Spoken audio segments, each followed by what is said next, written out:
Hello everyone, welcome to the mathematics lecture with Deepanshu Sethia from Scholars Pathshala. So आज के इस lecture में हम डिस्कस करेंगे क्लास 10th का एक बहुत इंपॉर्टेंट टॉपिक जो 11th में भी आता है और 12th में भी इसको थोड़ा बहुत यूज है। So the important topic is arithmetic progression. So इस क्विक लेक्चर में हम देखेंगे फटाफट कि अरिथमेटिक प्रोग्रेशन होता क्या है, किस सीरीज को एपी कहा जाता है, किसको नहीं कहा जाता। So let's start. तो हमारे पास एक सीरीज है 1, 5, 10, 15, 20। एक सीरीज है 1 का स्क्वायर, 2 का स्क्वायर, 3 का स्क्वायर सीरीज है, 1 का क्यूब, 2 का क्यूब, 3 का क्यूब एक सीरीज है। ठीक है, 1 की पावर 10, 2 की पावर 10, 3 की पावर 10, ये सब एक सीरीज है। 2, 4, 6, 8, 10, ओके, 5, 10, 15 ये एक सीरीज। ठीक है, 3, 10, 17 डॉट डॉट डॉट ये एक सीरीज है। और ये सब सीरीज इनफाइनाइट है because at the end it is a dot dot dot dot dot dot का मतलब ये सीरीज कभी खत्म नहीं हो रही। ठीक है, बट इनके अंदर से किसको हम एपी कहते हैं, किसको नहीं कहते, ये डिपेंड किस पे करते हैं? डिपेंड करता है कॉमन डिफरेंस पे। किस पे डिपेंड करता है? कॉमन डिफरेंस, जिसको हम इसके अंदर जानते हैं with the notion D alphabet से इसे जाना जाता है। D is the common difference. अब कॉमन डिफरेंस होता क्या है? हर सक्सीडिंग टर्म को एक प्रीसीडिंग टर्म से माइनस किया जाए अगर वो कांस्टेंट है पूरी सीरीज के अंदर। जैसे फर्स्ट के अंदर देखा जाए 5 - 1 4, third term minus second term is 5, ये दोनों सेम नहीं है, दो ये एपी नहीं है। ये देखा जाए 1 square is 1, 2 square is 4, 3 square is 9, देखा जाए इनका सबट्रैक्शन इज 3, इनका सबट्रैक्शन 5, तो ये एपी नहीं है। ठीक है, ऐसे भी ये नहीं है, ये भी नहीं है, बट इसमें देखा जाए the first term is 2, the second term is 4, the third term is 8, 6, 8, 10 and so on. So अगर मैं किसी भी दो corresponding terms को माइनस करता हूँ, चाहे 6 - 4 कर लो आपके पास 2 आएगा, चाहे 8 - 6 कर लो आपके पास 2 आएगा, चाहे 4 - 2 कर लो आपके पास 2 आएगा, चाहे 10 - 8 कर लो आपके पास क्या आ रहा है? 2।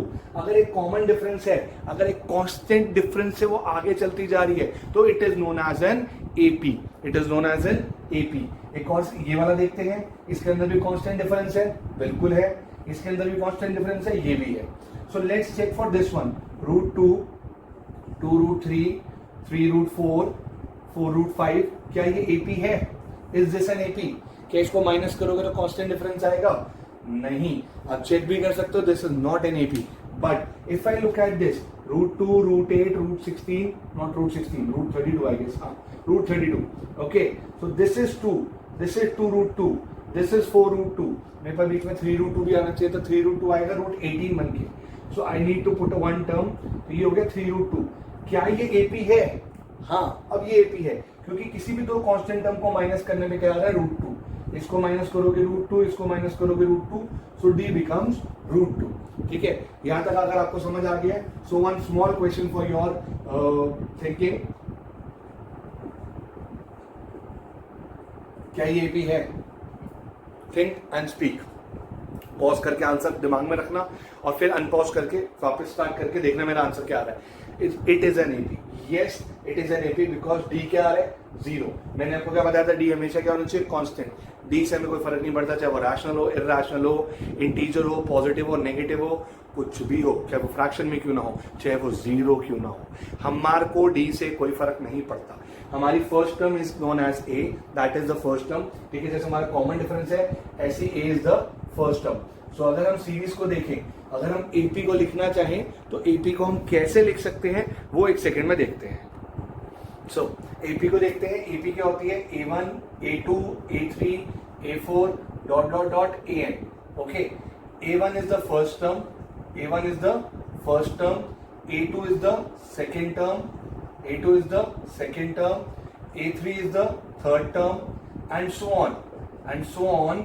AN is the nth term, AN is the nth term. ये तो मैंने लिखा नॉर्मल एपी को, बट अगर मैं एपी को ए और डी वाली फॉर्म में लिखता हूं, where a is the first term, d is the common difference, जो अभी हमने देखा, तो first term is written as a, second term a plus d, third term a plus 2d, fourth term a plus 3d। Okay, so my first term is a, second term is a plus d, third term is a plus 2d and fourth term is a plus 3d। ठीक है, अब आपको इसमें क्या समझ आ रहा है? जो भी नंबर है टर्म का, उससे डी हमेशा एक कम है। इसके अंदर अगर डी नहीं है तो मतलब 0D, 1 में से एक कम हो गया, 2 में से एक कम हो गया, 3 में से एक कम, 4 में से एक कम। सो मैं nth टर्म को क्या लिख सकता हूं, nth टर्म में से भी क्या माइनस हो जाएगा, एक माइनस हो जाएगा, सो n minus 1d, this becomes your formula for the first exercise and the second exercise. nth term का फॉर्मूला है। अब इसके अंदर कौन चीज क्या क्या कहती है, an is nth टर्म, ठीक है, a is the first term, a is the first term, d is the common difference, d is the common difference, and n is the number of terms of the series, or in this case number of terms of the AP, number of terms of the AP। अब जो मैं चीज कहने जा रहा हूं उसको जरा ध्यान से समझिएगा। मैंने लिखा an, a और d, ये तीनों चीजें पॉजिटिव भी हो सकती है, नेगेटिव भी हो सकती है, रैशनल भी हो सकती है, इरैशनल भी हो सकती है, जीरो भी हो सकती है, फ्रैक्शन में भी हो सकती है, डेसिमल में भी हो सकती है, ये कुछ भी हो सकता है। an can be zero, nth term can be zero. मान लो AP नेगेटिव से पॉजिटिव आ रही है, -100, -90, -80 करते करते जीरो पर आ गई, nth टर्म में जीरो, ठीक है। AP कहीं से भी चल सकती है, कहीं पे भी आ सकती है। अगर आपको डॉट नहीं दिख रहा तो I am making it a bit of more in a pointed way, okay. So हमारा A, AN और D पॉजिटिव नेगेटिव कुछ भी हो सकता है, but N, where N is the number of terms, number of terms can be nothing but a proper natural number, or what can we say, a positive integer greater than 0। Constraint लगा दीजिएगा, greater than 0। Integer में क्या होता है, 1 2 3 4 plus, और plus minus 1 2 3 4 भी होता है। मैंने बोला पॉजिटिव इंटीजर स्टार्ट होगा 1 से, ग्रेटर देन 0 1 से होगा। सो नेचुरल नंबर्स ही हो सकते हैं n, और कुछ नहीं हो सकता। क्लियर। अब मैं आपको सबकी एक एक दो दो वैरायटी कराया तो प्लस इसके बाद हम चलेंगे बहुत डिफिकल्ट क्वेश्चंस पे। सो कॉन्सेप्ट को ध्यान से देखिएगा। इसके बाद आप एक्सरसाइज 5.1 5.2 जो एनसीईआरटी के, इसे करने की कोशिश कीजिएगा। We'll be doing some of the questions of that exercise, and उसके बाद हम बोर्ड्स में और प्री बोर्ड्स में जो इंप्लाइड क्वेश्चन आते हैं इंपॉर्टेंट वाले, वो हम बोर्ड पे सॉल्व करेंगे। तो मैंने क्वेश्चन ले लिया, एपी दे दी 5 12 19। अब इसके अंदर से मैं आपको बहुत सारी चीजें निकलवाना सिखा दूंगा। सबसे पहली बात तो मुझे फर्स्ट टर्म बताइए, सबसे पहली बात मुझे डी बताइए। डी बताने के लिए second term minus first term लेते हैं, डी हमारा पॉजिटिव है, और डी से हमारे को पता चल जाता है कि एपी जा किस तरफ रही है। If D is positive, AP will be going towards the positive direction. If D is negative, तो हर सक्सेसिव टर्म कम होती जाएगी। यहाँ पे हर सक्सेसिव टर्म बढ़ रही है तो डी पॉजिटिव है। अगर डी -7 होता तो हर टर्म घटती जाती। ऑब्वियस रीजंस है, आप भी समझ सकते हो इस बात को, ठीक है। सो इसी क्वेश्चन के अंदर मैं आपको 3-4 कॉन्सेप्ट करा दूंगा। मान लो आपसे बोल रहा है 10th टर्म निकालो, find the 10th term. 10th term का मतलब है A10, एंड A10 का आपको फॉर्मूला पता है A + 9D। नहीं पता तो AN का फॉर्मूला होता है A + n - 1D। अगर मेरा n 10 हो गया, अगर मेरा n 10 हो गया तो 10 - 1 9D, ओके। A10 आ गया 9D, A + 9D, A की वैल्यू 5, 9 × 7, 9 × 7 हो गया, 9 7 63। द 10th टर्म है 68। अब आपको इसकी 10 टर्म तक लिखने की जरूरत नहीं है, आप ऐसे ही कोई भी टर्म निकाल सकते हो। मान लो आपसे A21 मांगा, A21 मतलब 21st टर्म, ठीक है। A21 मांगा, A + 20D, that becomes A is 5, 20 × 7 is 5 + 140, that is 145, ठीक है। ये बात समझ आ गई। सो अभी आपने निकाला कोई भी टर्म, आपको पता क्या होना चाहिए एपी बनाने के लिए, ए और डी। बस ए और डी दे दो, आप दुनिया जहान में कुछ भी बना दोगे इन दिस कंटेक्स्ट, ओके। मान लो इसकी nth टर्म निकालनी है। अब nth टर्म का मतलब क्या होता है, जनरल टर्म। nth टर्म से मेरा क्या मतलब है, जनरल टर्म, ओके। सो nth टर्म का मतलब है a + n - 1d। nth term से मेरा क्या मतलब है, a + n - 1d, ओके। सो इसके अंदर देखते हैं, हमारे पास an हमें नहीं पता because AP is not being finite, it is infinite. an का मतलब होता है अगर मैंने लास्ट में कोई टर्म लिख देता तो that means nth term. an नहीं पता, a हमारा 5, n भी नहीं पता, d हमारा 7, 5 + 7n - 7, 7n - 2। This is our nth term और जनरल टर्म। जैसे आपको पता है क्वाड्रेटिक इक्वेशन का जनरल इक्वेशन होते हैं ax² + bx + c = 0, where a is the coefficient of x², b is the coefficient of x, c is a constant। ऐसे ही इसके अंदर अगर मैं, ये मेरी जनरल टर्म आ गई, let me put n1, a1 आ गया 5, n2 a2 आ गया 12, n3 a3 आ गया 21 माइनस 2 19। देखा जाए तो एपी बन रही है 5 12 19 डॉट डॉट डॉट। इसी एपी से एन बनाया, इसी एन से मैंने एपी बना दी। ठीक है, सो अगर आपके पास कोई सीरीज गिवन हो तो आप उसका एन आराम से बना सकते हो। You just have to take n as n and a n as a n, उसकी जर्नल टर्म बन जाती है। वो जर्नल टर्म से आप एपी निकाल सकते हो। ठीक है, सो एक छोटा सा क्वेश्चन क्या बन जाता है, मान लो आपको journal term they the an is equals to n minus 4 and you have to form the AP। अब AP बनाने के लिए आपको 100 टर्म नहीं बनानी, केवल 3 से 4 टर्म बनानी है और डॉट डॉट डॉट लगा दीजिएगा। ठीक है, so let S put n is equals to 1, so a1 is 1 minus 4, that is minus 3, n is equals to 2, a2 is equals to 2 minus 4, that is minus 2, n is equals to 3, a3 is equals to 3 minus 4, that is minus 1.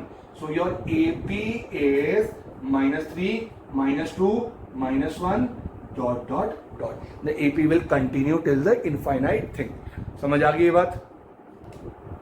चलिए एक और question देखते हैं। मान लीजिए आपको दे रखा है an is equals to 5n minus 3 और आपको निकालना है 21st टर्म। तो 21st टर्म निकालने के लिए डायरेक्टली आप 5 की जगह n की जगह 21 डाल दो, बिकॉज ये आपकी AP बनाएगा। वो AP बनाने के बाद आप a और d निकालोगे। इससे बेटर तो आप क्या निकाल दीजिए, डायरेक्टली आप निकाल दीजिए an से n की वैल्यू 21 डाल के answer. So 5 into 21 will give you 105 minus 3, that is 102. Your 21st term of this AP जो आप बनाओगे will be 102. Clear? हमारी 6, 10, 14, 18 dot dot और 174. So A6, D4, AN 174. So AN is equals to A plus N minus 1D. इस वाले फॉर्मूले में डाल देते हैं। हमारे को जो जो वेरिएबल्स पता है उन वेरिएबल की जगह हम सब्स्टिट्यूट कर देंगे। So we'll be getting our answer 6 minus 4 is 2, 2 उधर जाके माइनस होगा 172, 4 से डिवाइड करोगे तो you'll get your n। n आपका हमेशा क्या आना चाहिए, a natural number। So काटा पीटी करके क्या आ रहा है 86 by 2 that is 43। So इस AP के अंदर 43 टर्म्स है। इस AP के अंदर क्या है 43 टर्म्स। ये बात आपको समझ आ गई? तो इसके जैसे 4-5 क्वेश्चन और कर लीजिएगा।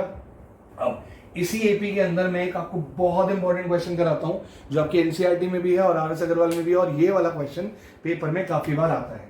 Find 8th term from the end. Find 8th term from the end. अब ये वाली टर्म को देखने के लिए कैसे करते हैं इसको ध्यान से देखिएगा। ठीक है, सो अब 8th term from the end, हमारा एपी का ए है 6, डी है 4, एन है 174। सो मेरी बात को बिल्कुल गौर से सुनिएगा, ध्यान से सुनिएगा। कभी भी ऐसा क्वेश्चन आ जाए फ्रॉम द एंड तो क्या करेंगे, हम एपी को रिवर्स करेंगे। Reversing, let me spell it correctly, reversing the AP, reversing the AP. AP को हमने रिवर्स करके क्या फायदा मिल जाएगा वो बताता हूं, पर पहले एक चीज देखिएगा, जो हमारी फर्स्ट टर्म थी वो लास्ट टर्म हो जाएगी, जो लास्ट टर्म थी वो हमारी फर्स्ट टर्म हो जाएगी, और डी जो हमारा था, जो भी साइन था वो साइन चेंज हो जाएगा। डी यहाँ पॉजिटिव 4 है, अब डी हो जाएगा नेगेटिव 4। अब डी क्या हो जाएगा, नेगेटिव 4। एपी को आपने टोटली रिवर्स कर दिया, उल्टा करा तो ये फर्स्ट टर्म हो गई, ये लास्ट टर्म हो गई। डी जहां पहले बढ़ रहा था अब घट रहा है, नेचुरल। अब 8th term from the end की जगह क्या हो गया, 8th term from the starting, क्योंकि अब तो एपी को उल्टा कर दिया। ए 8 निकाल लो, a plus 7d, a is 174, 7 into minus 4, 174 minus 28, 174 में से 28 माइनस करोगे 14, 6, 146। So 146 is 8th term from the end, क्योंकि अब आप AP का आंसर दे रहे हो, आपने अपनी सहूलियत के लिए क्वेश्चन को चेंज किया है, टीचर ने नहीं बोला था। So you will have to write the final statement, 146 is the 8th term from the end। अगर आपसे बोलते find the 10th term from the end तो आप 8 निकालते पर AP को रिवर्स करते। ये बात मेरी समझ में आई क्लियरली? सो ऐसे क्वेश्चंस भी प्रैक्टिस कीजिएगा। सो 2 क्वेश्चन और देखते हैं। अब इसके अंदर कह रहा है is -150 a term of this AP. क्या -150 इस एपी की एक टर्म है? अब कैसे चेक करेंगे? अब एपी को लिखने थोड़ी ना बैठ दोगे, एंड तक लिखते चलो, कहीं ना कहीं तो नंबर पर टपक जाएगा, नहीं। So you have to find a, you have to find d. Since the AP is going towards the negative direction तो डी नेगेटिव होगा, कम हो रही है, और आगे वाली टर्म को पहले वाली टर्म से माइनस करोगे तो डी नेगेटिव हो जाएगा। अब जिस टर्म को हमने चेक करना है कि क्या वो उस एपी की टर्म है कि नहीं है, just let it be a n. इसको an मान लो, an के फॉर्मूले में डाल दो, ठीक है, -150 is equal to a plus n minus 1 into -3, -150 is equal to 11 -3n plus 3, 14 minus 3n -150, -150 14 इधर आ गया, okay, -164 is equal to -3n, ये डिवाइड हो जाएगा 164 बाय -3। पहली बात तो n कभी भी नेगेटिव नहीं आना चाहिए, नहीं आ रहा, पर n परफेक्ट भी नहीं आ रहा, 54.6, n कभी भी डेसिमल में नहीं आ सकता, आई टोल्ड यू। सो आप लिखेंगे no, -150 is not the term of this AP. अब ये क्वेश्चन आपको 2 नंबर या 1 नंबर में आपको एमसीक्यू टाइप में दे सकते हैं, ठीक है। सो अब अगले क्वेश्चन की तरफ चलते हैं। क्वेश्चन क्या कह रहा है, which term of the AP 21, 18, 15 dot dot dot is -81। अब ये बोल दिया है कि ये टर्म है, पर ये कौन सी टर्म है, 5वीं टर्म है, 6ठी टर्म है, 8वीं टर्म है, 10वीं टर्म है, कौन सी है? तो चेक करते हैं। a हो गया 21, d हो गया -3, इसको भी हम an मान लेंगे। an का हमारे को फॉर्मूला पता है, तो फटाफट आप वीडियो को पॉज करो, चेक करके वैल्यू निकालो, then unpause it and then check, okay. 21 plus n minus 1 into -3 -81 is equal to 21 minus 3n plus 3, ठीक है। सो ये हो गया 24 -81 is equal to 24 minus 3n। अब 81 को इधर ले आओगे तो वो प्लस हो जाएगा, 3n को उधर ले जाओगे वो प्लस हो जाएगा, 3n is equal to 105, n is equal to 35। तो 35th term of this AP is -81। 35th term है एपी की -81। तो आपको ये बात समझ आएगी कि आपको क्वेश्चंस अगर गिवन होंगे तो आपका अप्रोच कैसे करना है। आपको सबसे पहले जो जो गिवन चीजें हैं उसको ध्यान से पढ़ के जो जो चीजें आप एक्सट्रैक्ट कर सकते हो, ए एन डी एन क्या क्या बोला है वो एक्सट्रैक्ट कीजिए, उसको आप फॉर्मूले में पुट कीजिए, आंसर आ जाएगा। कभी भी अगर आंसर नहीं आएगा तो थोड़ा सा ज्यादा सोचना, try to convert that question into your native language, जो हमारे लिए बहुत ईजी है हिंदी, उस हिंदी में कन्वर्ट करके you will get to know कि क्या है। हिंदी वाला क्वेश्चन मत पढ़ना कभी भी, बोर्ड्स के अंदर हिंदी इंग्लिश क्वेश्चन दोनों आते हैं, हिंदी वाला क्वेश्चन मत पढ़ना, जस्ट ट्राई टू रीड की क्वेश्चन क्या गिवन है। इसके बाद हम इसके इंपॉर्टेंट क्वेश्चंस की तरफ चलेंगे, जिसके बाद ये वाला हमारा topic for the first 2 exercise will be over, ठीक है। सो इस मैक्सिमम 25 से 30 मिनट के लेक्चर में हम पूरा ये टॉपिक क्लियर कर लेंगे कि हमारे एनसीईआरटी में क्या क्या और हमारे एग्जाम्पलर में क्या क्या है, वो भी चीजें देखेंगे। सो 2 more concepts and 2 more questions. मैं एक एक कॉन्सेप्ट पे एक 2 क्वेश्चन नहीं करा रहा हूँ। अगर आपको और प्रैक्टिस करनी है तो यू कैन प्रैक्टिस, और जो भी डाउट आता है आप अपने कमेंट सेक्शन में लिख सकते हैं, नहीं तो मेरा नंबर आप नोट कर लीजिए, उसमें आप मुझे बता दीजिएगा जैसे भी आपका मन करे। बाकी लोग मुझे जानते हैं तो उनके पास मेरा नंबर है, नहीं है तो नीचे कमेंट सेक्शन में लिख दीजिएगा। मैं नंबर आपको यहाँ पब्लिकली नहीं दे सकता, आप मुझे बता दीजिएगा, मैं आपका डाउट सॉल्व कर दूँगा। Find the middle term of this. अब मिडिल टर्म निकालना है, इसके लिए चलते हैं क्लास 9th पे। क्लास 9th में आपने मीडियन निकाला है। मीडियन निकालने के लिए हमने 2 चीजें की थी कि पहले तो n बताओ, n ऑड है या इवन है, और उससे भी पहले क्या किया था, arrange in ascending order. Automatically ascending या डिसेंडिंग ऑर्डर में अरेंज होगी, या तो टर्म बढ़ रही होगी या टर्म घट रही होगी, ठीक है। सो हमारे पास n गिवन है, n ये ऑड है इवन है। अगर ऑड होता है तो एक मिडिल टर्म होती है, अगर इवन होता है तो 2 मिडिल टर्म होती है। ऑड के अंदर फॉर्मूला होता है n प्लस 1/2th टर्म, और इसके अंदर होता है n/2th और n/2 plus 1th term. Example के तौर पे अगर n 10 है और n 13 है तो 13 plus 1 14/2 7th term will be the middle term. पर अगर n 10 है तो 5th और 6th टर्म, पर अब इन्हें ऐड नहीं करते, इन्हें अलग अलग निकाल के छोड़ देते हैं। सो आई होप आपको ये कॉन्सेप्ट रिवाइज हो गया होगा क्लास 9th का, ठीक है। नहीं हुआ तो प्लीज एक बार इसकी कोई वीडियो देख लीजिएगा जहां पे आपको मीडियन सिखाया जाएगा। सो इसका मिडिल टर्म निकालना है, आपको इसका a पता है, आपको इसका d पता है, और आपको इसका an पता है। तो पहले तो मैं n निकालू, an के फॉर्मूले में डाल के, जो फॉर्मूला आपको याद हो गया होगा, an is equal to a plus n minus 1 into d. 6 plus 7n minus 7, 7n minus 1 216, ये इधर आके ऐड होगा 217, डिवाइड करोगे 217/7, आपके पास n आ जाएगा 31। सो आर n इज ऑड, तो एक ही टर्म है। So n plus 1/2th term is 31 plus 1 32, 16th term. तो अगर आपसे बोलेंगे कि टर्म निकालनी है तो टर्म निकाल दो, अगर टर्म की वैल्यू भी निकालनी है तो सोने पे सुहागा, A16 A plus 15D is A आपके पास है 6, 15 इंटू 7, 15 7 से अगर किसी को टेबल याद नहीं है तो प्लीज लर्न कर लो। आगे जाके हमारे पास काफी डिफिकल्ट चैप्टर्स आने वाले हैं जिसके अंदर आपको इनकी काफी कैलकुलेशंस इजी करने की जरूरत पड़ेगी, तो उसके लिए आपको टेबल्स और मल्टीप्लिकेशन आपके हैंड होनी चाहिए। तो ये हमारा हो गया, 111 is the middle term of this AP. Okay, so let me take another question. Which term of the AP will be its first negative term? This is a very important question. Hots का question है और ये आपको optional में मिलेगा। Okay, optional का पहला question है 5.4 का। अब इसके अंदर आपको A पता है, ठीक है। सेकेंड टर्म को मैं बना लेता हूं तो मेरे को D मिल जाएगा A2 माइनस A1 करके। तो 19 4 76, 77 by 4. If I take the LCM और मेरे पास आ जाएगा 3/4। तो मेरा A आ गया, मेरा D आ गया, मेरे को AN से मतलब नहीं है। अब मैं AN को 0 रख लूंगा। अब AN को 0 क्यों रखेंगे? क्योंकि 0 अगर एक टर्म है, मान लो AN को 0 रखने से N की वैल्यू आ गई, N आ गया एक नेचुरल नंबर, N आ गया 10। तो 10th टर्म AP की क्या है? 0। तो इसके बाद की जो टर्म होगी वो 11th टर्म होगी और वो ऑब्वियस सी बात है वो पहली नेगेटिव टर्म होगी। सो 11th term will be the first negative term if n is a natural number.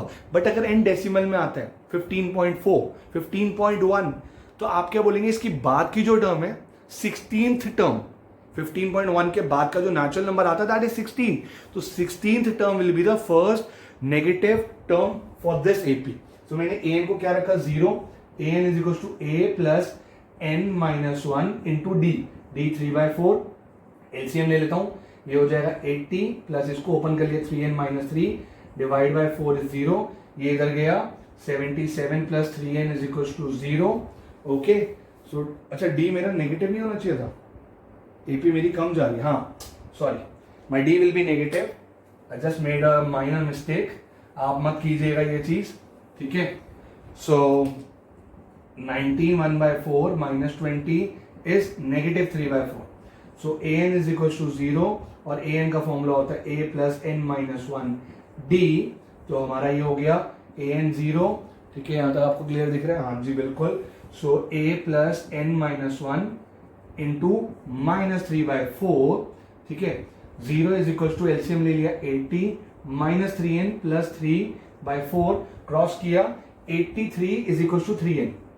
अब 83 को 3 से डिवाइड करोगे, नेचुरल सी बात है, n आ जाएगा आपके पास 83/3 दैट इज 27.7।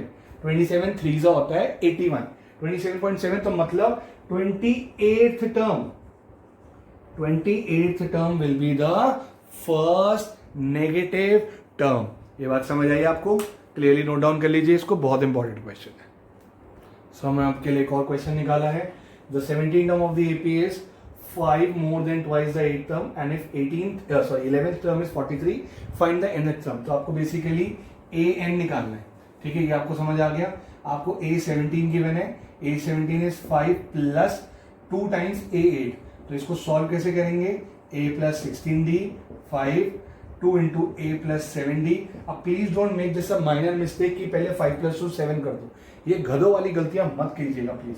तो ये हो गया 2A plus 14D A plus 16D, ये हमारा हो गया। अब अगर मैं सबको उधर ले जाओ, चलो, या हाँ ले जाओ, सबको उधर ले जाओ। 5 plus A minus 2D, ठीक है, दिस इज आर 0। और if you need to find the value of A, तो ये हमारी A की वैल्यू आ गई, ठीक है। आपको A की वैल्यू मिल गई। अब आपके पास क्या गिवन है? 11th term. A11 is 43। A11 का मतलब होता है A plus 10D। A की वैल्यू पता है 2D minus 5 plus 10D is 43। ये इधर आया 48, ये हो गया 12D। D की वैल्यू 4, D मिल गया, D वापस डालिए, A is 2 into 4 minus 5 that is 3, A is 3। अब आपको चाहिए nth टर्म। nth टर्म मतलब जनरल टर्म। an का फॉर्मूला होता है A plus n minus 1D। an is A की value 3 plus n minus 1 into 4, 3 plus 4n minus 4, तो 4n minus 1 is our nth term. ये हमारे को 4 नंबर का क्वेश्चन आएगा और 4 में से 4 पूरे। तो एक और इंपॉर्टेंट क्वेश्चन की ओर चलते हैं. If 7 times the 7 term of an AP is equals to 9 times the 9 term of the same AP, prove that the 16th term is 0. मतलब 7 times A7 is equals to 9 times A9, 7 into A plus 6D, 9 into A plus 8D, so ये हो गया 9A plus 72D, 7A plus 7 6 42D. A एक तरफ ले जाइए, D एक तरफ ले जाइए. इससे क्या हो जाएगा, इससे ए और डी का एक रिलेशन आ जाएगा. ए और डी का रिलेशन आ गया. अब इस रिलेशन का क्या करेंगे, इस रिलेशन का हम 16th टर्म में यूज करेंगे. जो 16th टर्म बोला है, A16 की वैल्यू आपको याद हो गई है. A16 in terms of A and D is A plus 15D. तो ए की value minus 15D plus 15D is 0. ठीक है, ये आपके पास आ गया 16 टर्म में 0. अगर किसी को ऐसा एक और क्वेश्चन करना है तो प्लीज नोट डाउन कीजिए. If 10 times the 10th term of an AP is equals to 14 times the 14th term of the AP. दोबारा रिपीट कर रहा हूं. If 10 times the 10th term of the AP is equal to 14 times the 14th term of the same AP, then find the 24th term और prove that the 24th term is 0. इसको अपने आप कीजिएगा और फिर अपना आंसर कमेंट सेक्शन में छोड़ दीजिएगा. इसका हम जनरल 2 क्वेश्चंस और करेंगे दैट आर वेरी इंपॉर्टेंट. इसके बाद ये लेक्चर को खत्म करते हैं. तो इसका जनरल सवाल जो है, जैसे हमने अभी भी आपको क्वेश्चन दिया है, 7 times the 7 term is equal to 9 times the 9 term. अब क्वेश्चन क्या है, if m times the mth term is equal to n times the nth term, then prove that m plus nth term is 0. तो इससे पहले एक छोटा सा चीज समझिएगा. हमने nth टर्म को तो समझ लिया है. nth term is an, a plus n minus 1d. mth term का क्या मतलब है, mth टर्म है क्या, दैट इज am. n की जगह m डाल दिया. अगर आपको बोल देंगे pth टर्म तो आप क्या करेंगे, ap लिख देंगे, n की जगह p. अगर आपसे बोल दिया m प्लस nth टर्म तो आप क्या करेंगे, a m plus n is equal to a m plus n minus 1d. अगर आपसे बोल दिया m माइनस 1th टर्म तो कुछ नहीं करेंगे, a m माइनस 1, बस n की जगह m माइनस 1, एक माइनस 1 और था तो ये हो गया m माइनस 2th टर्म, ओ सॉरी m माइनस 2d. अगर आपसे बोल दिया m प्लस 1th टर्म, ठीक है, तो a m plus 1 is equal to a. अब एक बार माइनस जरूर करते हैं जिसके कारण ये बन गया. So please don't hesitate in doing this thing. ये आपको समझाना बहुत इंपॉर्टेंट था इस क्वेश्चन के लिए. सो इसको एक बार कॉपी करके हम इसको आगे बढ़ते हैं. ठीक है, सो इसके अंदर क्या बोला है, इसके अंदर थोड़ा क्वेश्चन लंबा होगा तो ध्यान से समझिएगा. ठीक है, मैं इसको 2 हिस्सों में करूंगा. m times the mth term is equal to n times the nth term. This is given. So m times a plus m minus 1d is equal to n times a plus n minus 1d. ठीक है, इसको open करते हैं. am plus, अब m अंदर जाएगा, m square minus M D. ऐसे ही an plus n square minus N D. अब क्या करेंगे, सेपरेटिंग आउट दी वेरिएबल्स. मतलब जहां पे हमारा a था वहां पे हमारा सेम चीज आएगी. ओके, तो ये हमारा सेम चीज आ गई. यहां से हमने a कॉमन लिया, यहां पे हमने d कॉमन लिया. ओके, ये माइनस के कारण ये क्या हो गया, प्लस. ये माइनस के कारण ये क्या हो गया, प्लस. तो इसको प्लीज ध्यान से देखिएगा. ओके, सो इसके बाद हम क्या करेंगे, इसके बाद हम यहां पे शिफ्टिंग करेंगे. शिफ्टिंग कैसे, जो स्क्वायर टर्म्स है वो एक साथ, बाकी टर्म्स एक साथ. अब ऐसा क्यों किया, क्योंकि ये हमारा एक चीज बन रही है a plus b into a minus b. इन दोनों में से हम -1 निकाला तो हमारा ये आ गया. अब हमारा कॉमन क्या आ रहा है, हमारा कॉमन है ये चीज n माइनस एम डी. यहां से बचा n प्लस एम माइनस 1. अब ये चीज जो मैं आपको बता रहा हूं ये कैंसिल आउट हो जाएगी, बस एक नेगेटिव आएगा. जो नेगेटिव मैंने a को दे दिया. अब ये नेगेटिव क्यों आया, यहां देखिए 5 माइनस 3 और 3 माइनस 5, क्या डिफरेंस है, यहां पे 2, यहां पे -2. 7 माइनस 10 और 10 माइनस 7, क्या डिफरेंस है, यहां 3, यहां -3. अगर मैं m माइनस n करता हूं और n माइनस m, एक डिफरेंस क्या होगा, एक नेगेटिव का. एक किसका डिफरेंस आएगा, नेगेटिव का. सो वो नेगेटिव मैंने किसको दे दिया, a को. अगर मैंने a नेगेटिव हो गया So minus a is d m plus n minus 1. This is my relation जो हम फाइंड करते हैं हर क्वेश्चन के अंदर. अब हमारे को चाहिए m plus nth term. So a m plus n minus 1 d. देखा जाए तो इसकी वैल्यू मिल चुकी है माइनस a. सब्सटीट्यूट करा तो हमारी क्या चीज आ गई? 0. a m प्लस n क्या आ गया? 0. Hence proved. तो प्लीज इसको ध्यान से समझिएगा. आगे के क्वेश्चन पे चलते हैं. That is the last and final question for this lecture. So चलिए लास्ट क्वेश्चन की तरफ चलते हैं. इसके अंदर बोल रहा है mth term is 1 by n and nth term is 1 by m. Prove that mnth term is 1. So mth term मतलब am is 1 by n and nth term मतलब an is 1 by m. So a plus m minus 1 d is 1 by n. a plus n minus 1 d is 1 by m. सो इन दोनों को एक दूसरे के नीचे रख के सिंपल सी एलिमिनेशन करेंगे. आपने चैप्टर नंबर 3 में एलिमिनेशन किया है. So this is 1 by m. Negative negative negative cancel हो गया. d कॉमन लिया m minus n plus 1 by n minus 1 by m. ये cancel m minus n. LCM लेंगे. ओके. अब देखा जाए तो ये दोनों चीजें सेम आ रही है. इनको अगर कैंसिल करेंगे तो d की वैल्यू आ गई 1 by mn. d की वैल्यू क्या आ गई? 1 by mn. Now using in any one of these equations, either 1 or 2, आप इसकी दूसरी वैल्यू भी निकाल सकते हैं. ठीक है. So let's find the value of a. अगर मैं पहली इक्वेशन में डालता हूं, ठीक है. So a plus m by mn minus 1 by mn is 1 by n. m से m गया, that becomes 1 by n. ये चीज भी कैंसिल क्योंकि उधर जाके नेगेटिव ही होगी. तो a की वैल्यू भी क्या आ गई? 1 by mn. a की वैल्यू भी क्या आ गई? 1 by mn. Now you have to find the mnth term. a mn is equals to a plus mn minus 1 d. a 1 by mn plus mn minus 1 by mn. LCM तो हमारा same है. LCM हमारा same है mn. So 1 plus mn minus 1 cancel.